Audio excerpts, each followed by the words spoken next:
आरोग्य परमालाभा संतुष्टि परमं धनं। ये ब्राह्मण वेदको सपदं मे ते मे नमो ते च मम पालयन्तु नमस्तु बुद्धानं नमस्तु बोधिया नमो विमुक्तानं नमो विमुक्तिया महाकारुणिको नाथो हिताय सब्बपानिनं पुरेत्वा पारमी सब्बापत्तो संबोधितम् एतेन सच्चवज्जेन हो आजच्या वर्गामध्ये उपस्थित सर्वच उपासक आणि उपासिका यांचं मनपूर्वक स्वागत आहे. तर आपण गेल्या काही दिवसांपासून युगनद्ध कथा या विषयावर आधारित प्रशिक्षण घेतलेलं आहे आणि त्यामध्ये आपण विपස්සनेच्या संबंधाने आणि समतभावनेच्या संबंधाने माहिती घेतली. त्याचप्रमाणे विपස්සनेच्या बाबतीमध्ये काही दिवस पर्यंत आपण त्याची प्रॅक्टिस सुद्धा केलेली आहे. तर हा जो विषय आहे तो आपण विस्ताराने एवढ्या दिवसपर्यंत समजून घेतला आणि आपल्या ध्यानाच्या क्षेत्रामध्ये आपली प्रगती होण्याच्या दृष्टीने विषय आहे तो खरे तर अतिशय महत्वपूर्ण असा हा विषय होता. तर आपण पाहिलेलं आहे की विपස්සना हा जो विषय आहे तो सगळीकडे प्रचलित आहे. आज हा शब्द सर्वांनाच माहिती आहे, परंतु ती करण्याची जी पद्धत आहे त्याचा जो एक दृष्टिकोन आहे, त्याचा जो हेतू आहे, उद्देश आहे, ते लक्षात येणं खूप गरजेचं आहे. तर भगवान बुद्धाने त्यांच्या धम्मामध्ये दोन प्रकारच्या ज्या गोष्टी सांगितल्या, एक समत भावना आणि दुसरं विपස්සना भावना. तर समत भावनेचा उद्देश हा स्पष्ट आहे. तृष्णा नाश करणे हा त्याचा उद्देश आहे. त्यामुळे चित्त विमुक्ती साध्य करणे हा त्याचा उद्देश आहे. विपස්සना भावनेचा पण आपला उद्देश आहे. त्यामध्ये अविद्येचा नाश करणे हा उद्देश आहे आणि प्रज्ञा विमुक्ती प्राप्त करणे हा उद्देश आहे. तर आपण पाहतो की दोन भावनांचा अलग अलग उद्देश आहे. सारखा उद्देश नाही आहे दोन्ही भावनांचा अलग अलग उद्देश आहे. म्हणजे समत भावनेमुळे तृष्णेचा नाश केला जातो, चित्ताला विमुक्त केलं जातं. विपස්සना भावनेमुळे अविद्येचा नाश केला जातो, प्रज्ञेला विमुक्त केलं जातं. अशा दोन अलग अलग गोष्टी आहेत. तर आपण पाहतो की तृष्णेमध्ये आणि अविद्येमध्ये काय फरक आहे. तर तृष्णा ही अशी बाब आहे जी अनुभवजन्य आहे, ज्याला आपण आस्वाद म्हणतो. परंतु अज्ञान ही अशी गोष्ट आहे जे ज्ञानजन्य आहे, म्हणजे जे दृष्टीशी संबंधित आहे. आणि असं असल्यामुळे काय होते, आपली प्रज्ञा मुक्त राहत नाही आणि तिथे चित्त मुक्त राहत नाही. कारण चित्त सातत्याने कुठल्या ना कुठल्या आलंबनामध्ये व्यस्त असते, कारण कुठल्या ना कुठल्या आलंबनाचा अनुभव त्याला घ्यायचा असतो. आणि प्रज्ञा म्हणजे जे चिंतन करायची जी प्रक्रिया आहे तर ते सुद्धा त्यामध्ये मग गुंतून गेलेली असते, ते अज्ञानामुळे, दृष्ट्या वेगवेगळ्या प्रकारच्या जे दृष्ट्या त्याच्यामुळे. तर म्हणून भगवान तथागतांनी काय केलं, समत भावना आणि विपස්සना भावना या दोन अलग गोष्टी शिकवल्या की ज्या माध्यमाने जेव्हा व्यक्ती एकाग्रतेला साध्य करतो आणि अतिशय पद्धतशीर आलंबनाला घेऊन एकाग्रतेला साध्य करतो, तर त्यावेळेस तो तृष्णा मुक्त असतो. तो तृष्णामुक्त कशामुळे असते, कारण तृष्णेचा अर्थ आपण थोडासा लक्षात घेतला पाहिजे. तृष्णेचा अर्थ काय आहे, भगवंताने तृष्णेचा अर्थ काय सांगितलेला आहे. तर रूप तृष्णा, शब्द तृष्णा, गंध तृष्णा, रस तृष्णा, स्पर्श तृष्णा आणि धर्म तृष्णा, या 6 प्रकारच्या तृष्णा भगवंताने सांगितल्या. तर ज्यावेळेस आपण एकाग्रतेला साध्य करतो तर आपलं चित्त या इंद्रियाच्या विषयांमध्ये जो आस्वाद आहे त्याला तो ग्रहण नाही करत त्या समयामध्ये, त्या वेळेमध्ये. कुठलाही व्यक्ती जेव्हा एकाग्र चित्त धारण करतो, त्याची एक सिस्टम आहे जी आपण आधी शिकवलेली आहे. तर त्या एकाग्रता चित्ताने, समाधीस्थ चित्ताने तो कुठल्याही प्रकारच्या अशा आलंबनांना तो ग्रहण नाही करत. आणि या अर्थाने पाहिलं तर तो तृष्णामुक्त असतो, कारण तो 6ही इंद्रियांच्या विषयांमध्ये चंचल होत नाही, म्हणून तो तृष्णामुक्त समजला जातो. म्हणून म्हटलं जातं की ते चित्तमुक्त आहे, कारण ते 6 विषयांमध्ये गेलेलं नाही किंवा ते स्पर्श करत नाही. परंतु असं जरी असलं तरी अविद्या राहू शकते, अज्ञान राहू शकते. आणि म्हणून म्हणून आपण पाहतो की जनरली समाधीच्या संबंधाने जेव्हा लोक विचार करतात, तर त्यावेळेस हा एक विषय दिसून पडतो की एखाद्या व्यक्तीने एकाग्रता जरी साध्य केली असेल, परंतु तरीही तो अज्ञानी राहू शकतो. अज्ञान त्याच्यामध्ये असू शकते. जसं आपण हे पाहतो की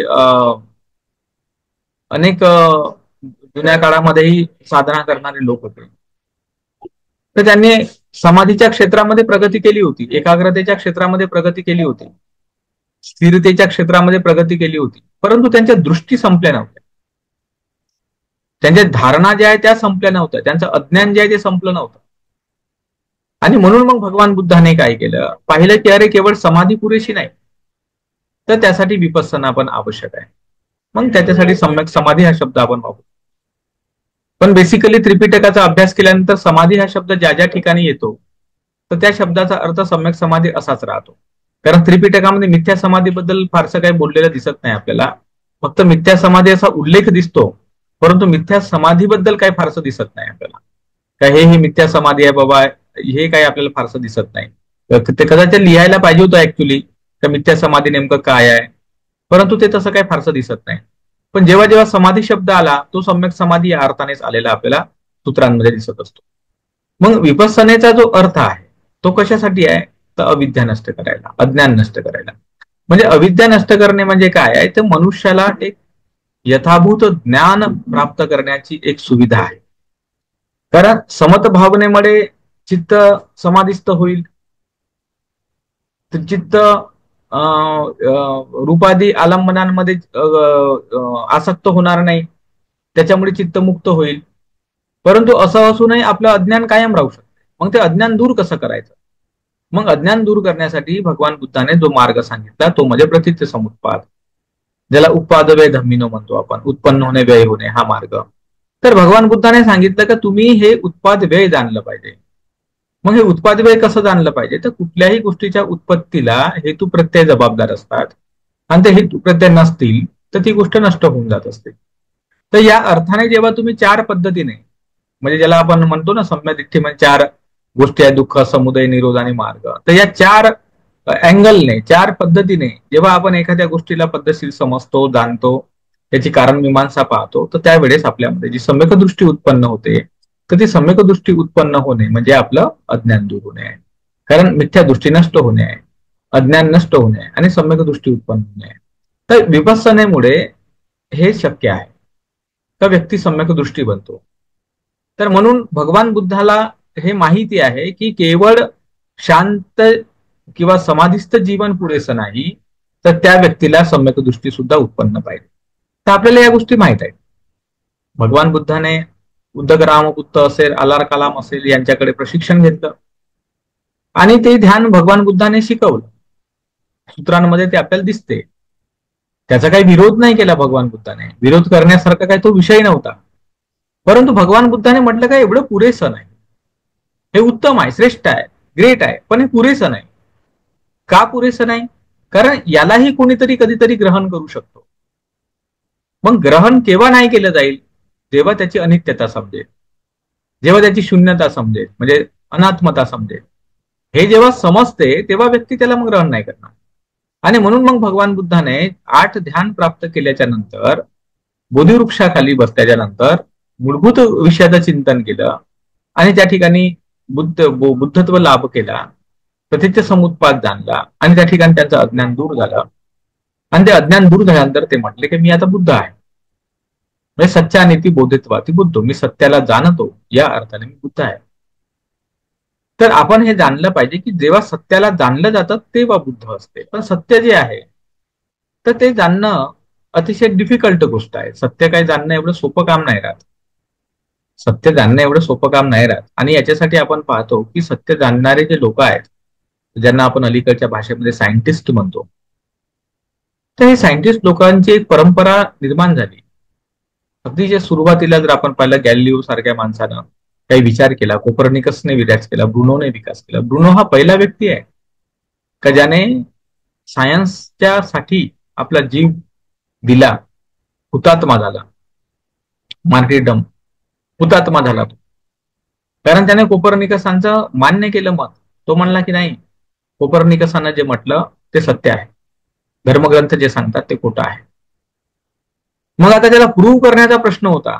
गॅलिलिओ हा पहिला व्यक्ती आहे ज्याने दुर्बीनचा शोध लावला आणि दुर्बीनचा शोध लावून हा विचार केला की नाही, या गोष्टीने ही गोष्ट दिसून पडते की खरोखरच पृथ्वी जी आहे ती सूर्याभोवती फिरते. सूर्य काही पृथ्वीभोवती फिरत नाही. पृथ्वी ही सपाट पण नाही, ती गोलच आहे. तर हे जे काही मुद्दे आहे, हे मुद्दे पुढे आले आणि तेव्हापासून एक सायंटिफिक रिव्होल्युशन जे आहे ते सुरू झालं. म्हणजे एखाद्या सत्यापर्यंत पोहोचण्यासाठी व्यक्तीला किती मेहनत करावी लागते, कष्ट करावे लागतात, हे या उदाहरणातून समजते. आज आपण अतिशय सहजतेने गोष्टींचा उपयोग करतो. ग्रॅव्हिटी असेल, बल असेल, प्रेशर असेल, एनर्जी असेल, इलेक्ट्रिसिटी असेल, या कितीतरी गोष्टी ज्या आहेत त्या आज आपण सहजतेने उपयोगामध्ये आणतो. आपल्याला ते सहज उपलब्ध होते कारण त्याची प्रोसिजर सगळी सर्वसामान्य जनतेला कळलेली आहे.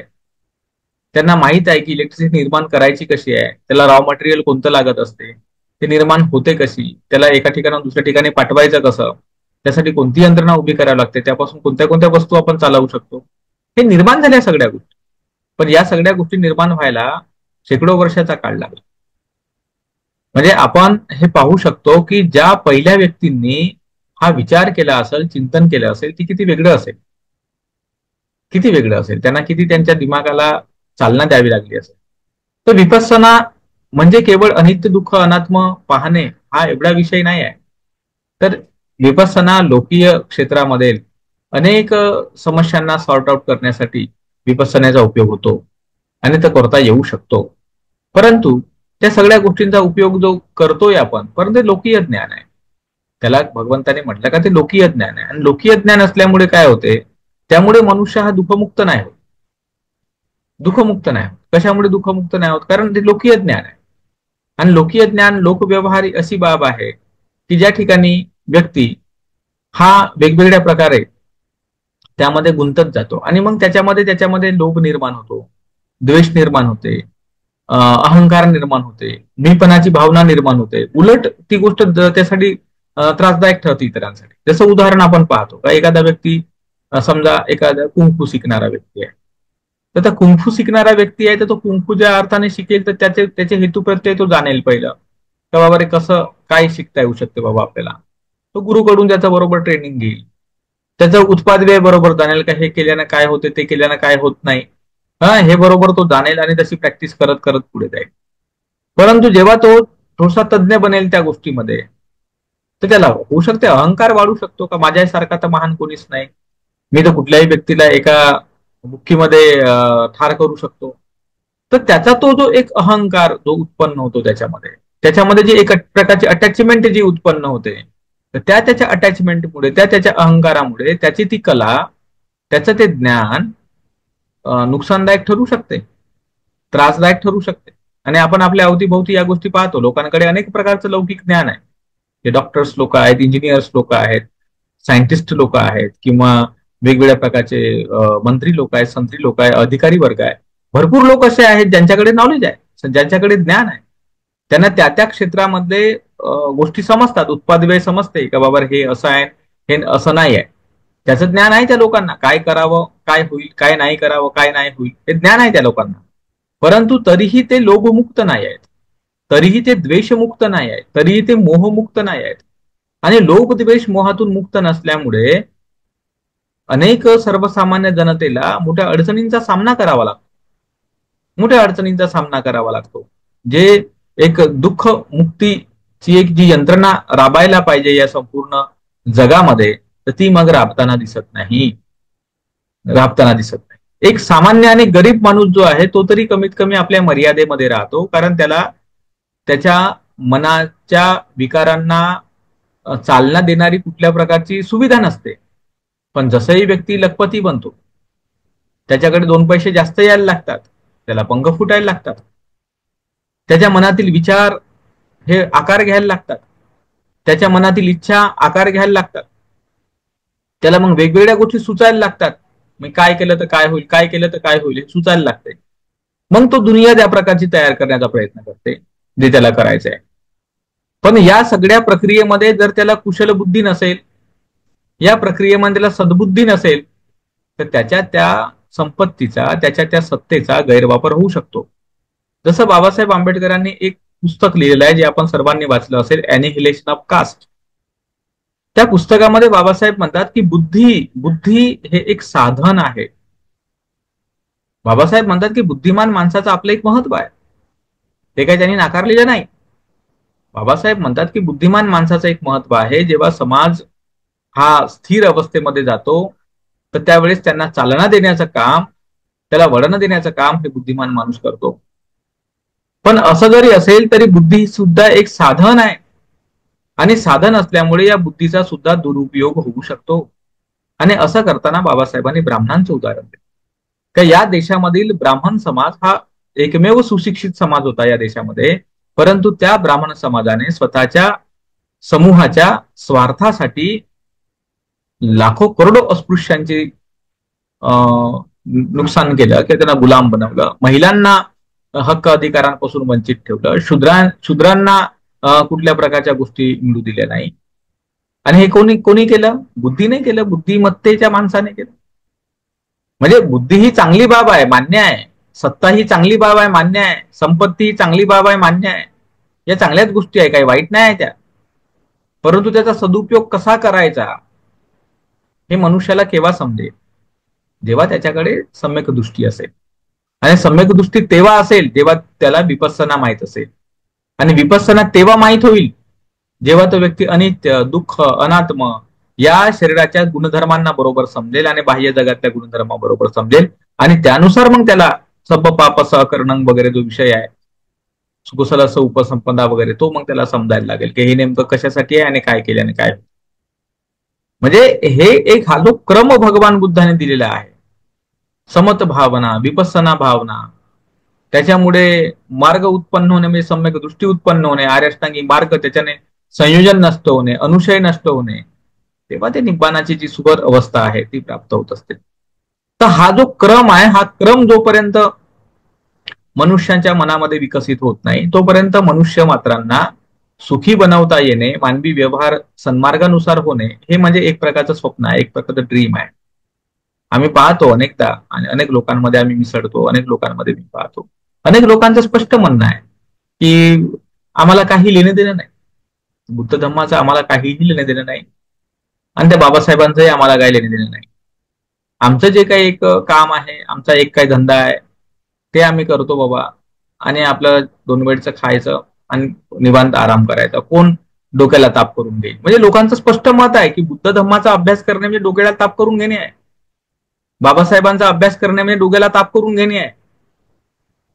म्हणजे एक जमाना असा होता 10-20 वर्षाच्या आधी, आम्ही जेव्हा कॉलेजला वगैरे शिकत होतो, तो जमाना असा होता की चळवळीमध्ये काम करणाऱ्या माणसाला इतका आदर आणि सन्मान होता की त्यांना वाटायचं की बापरे, हा व्यक्ती चळवळीमध्ये काम करतो, भाषणं देतो, भाषणं ऐकायला जातो, कोणत्या मोर्चामध्ये सहभागी होतो, एखाद्या आंदोलनामध्ये नारे लावतो, एखादा ध्वज हातामध्ये पकडून काही ना काही क्रांती करत आहे.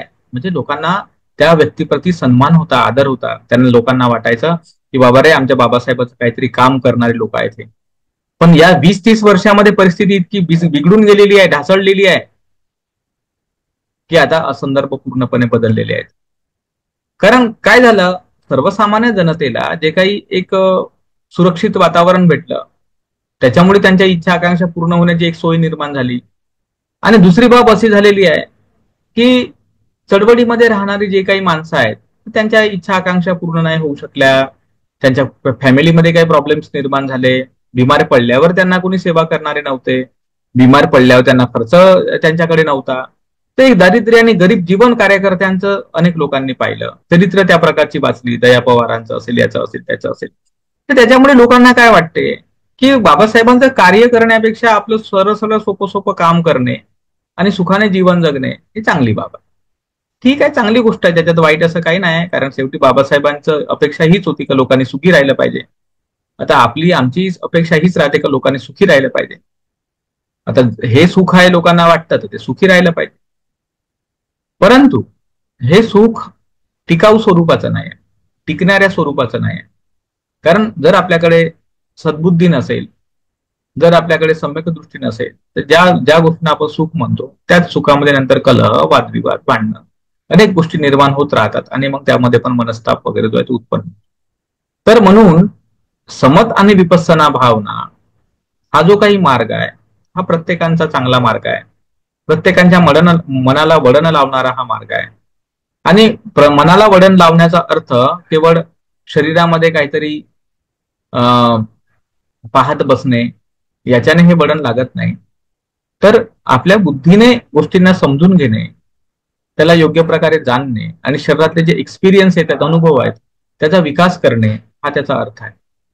आपल्या जीवनात सुख येते तर कसं येते, प्रीती प्रक्षुब्ध येते तर कसं येते, मैत्री कशी विकसित होते, करुणा कशी विकसित होते, तसे अनेक गुणधर्म आपल्यामध्ये काम करतात. तर त्या गुणधर्मांचा विकास होण्यासाठी विपස්සना ध्यान खूप गरजेचं राहते.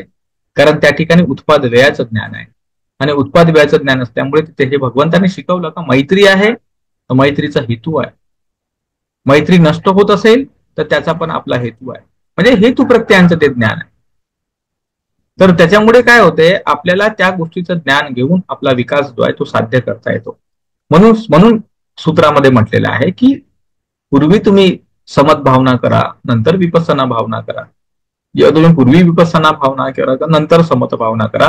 पण ही जी काही जोडी आहे, युगल युगनद्ध, हे एकत्रितपणे जे काम करणारी गोष्ट आहे त्याला एकमेकापासून अलग नाही करतायत, एकमेकापासून त्याला वेगळं नाही करतायत. ज्याप्रमाणे आपल्या घरी एखादा रुपया असतो, कॉईन असते, तर त्यामध्ये दोन बाजू आहेत समजा त्या कॉईनला, तर दोन्ही बाजू महत्वाच्याच असतात.